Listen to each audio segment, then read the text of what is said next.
Sabi ko, pag ninang, babayaran ko ito mga, sabi niya, basta pag nakaluwag ka na lang.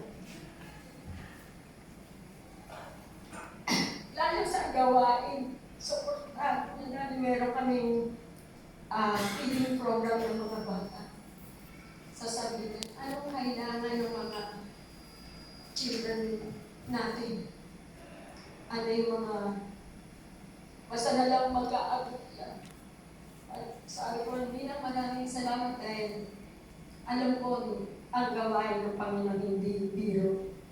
Pero magpatuloy ka lang kasi nagpapasalamat nga ako. Marami na tayong ginagamit ng Panginoon sa gawain sa simbahan. Sinalalagasan na kami lahat ng mga kasama ko sa gawain, kinuha ng ni Lord. Sterlinda at si Nico. Nung namatay siya, wala kami siya na nasa suta, na perpetual tapos pag dinadalaw niya. Hindi niya ako na-appreciate eh. Hinahanap niya lagi si JM. Sabi niya, pati hindi ko sa si JM. Sabi ko, hindi kasi may trabaho pa si JM. Sabi niya, tawagan mo siya. Mag-video call kami. Doon na siya, tatawa na siya. O JM, pangit mo, hindi ka na naman, hindi mo ako dinalaw. Yung mga bagay na kahit na masama na yung pakiramdam, talagang nagalit siya.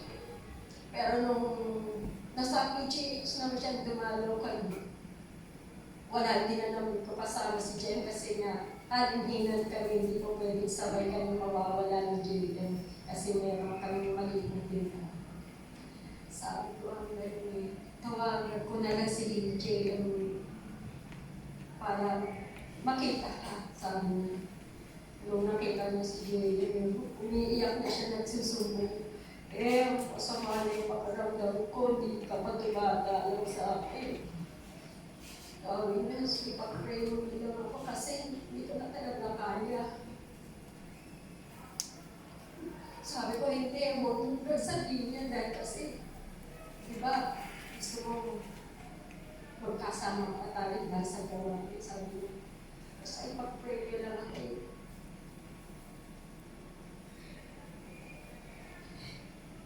Hanggang sa, lagi na lang ako nananalain, Lord. Kung talagang kalooban mo, ikaw ang nakakaalam, hindi kami dapat mangunas para sa iyo. Ikaw na ang nakakaalam. Nung sa abad niya, nung sinabi na, pwede kami nimalo kasi nung wala na ICU siya, limited na yung pagdalaw. Lagi na lang ako, sabi ko, kaya ako makakandalaw kay Hilda kasi namimiss ko na siya. Kaya namimiss na rin kami. Hindi yung magkasakit. Kapatid, nanay, lahat. Lalo sa simbahan, namimiss namin siya lahat ng mga event. Wala na siya, di na namin siya makasama. Sabi ko nga, kung power niya, nagpapasalamat ako sa mga anak din. Hindi na talagang yung pagmamahal ng pamilyang industriya, hindi mapapantaya. Kung sa gawain, 100%. Ikaw ang sasabihan niya na patuloy ka, huwag ka huminto dahil ang buhay lagi may pagsunod. Tapos, ito, pero thank you, Ninang, sa lahat ng blessing, pagmamahal, lalo sa mga anak ko. Pag nakikita niya, sinigil ka ang Diyos. Talaga yung, even I'm not related in blood kay Nina, tinato niya kami bilang pamilya. Pag sa simbahan niya, lagi sila magkatabi ng anak ko. Ako ang nanay, hindi ko katabi yung anak ko. Iilagin niya yun, doon tayo hukot sa likod. Pero talagang isa siyang legacy sa loob ng simbahan. simbahan.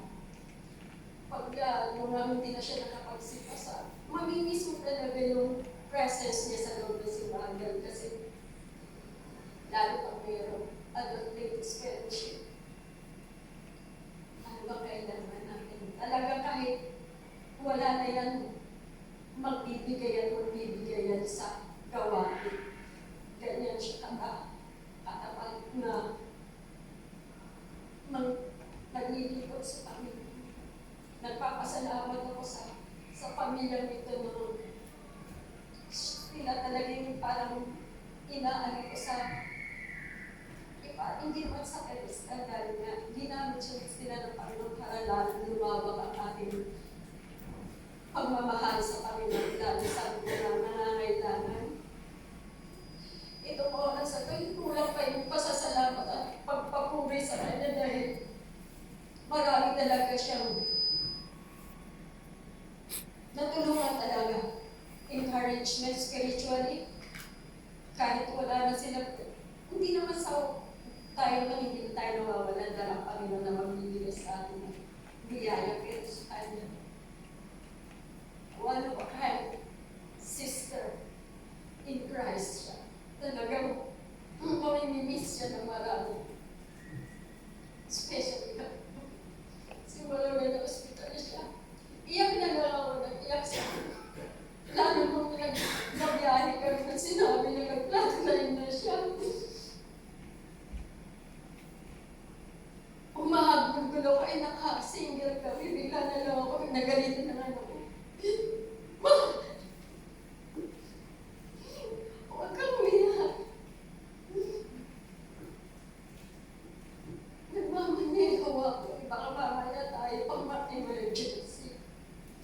Pinipili ko yung iyak ko dahil kasi namatay siya 9:50. Dumating kami 10:15.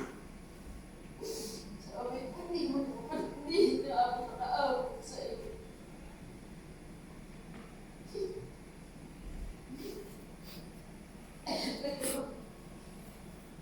Luha ng kagalakan dahil no more pain mas Nina.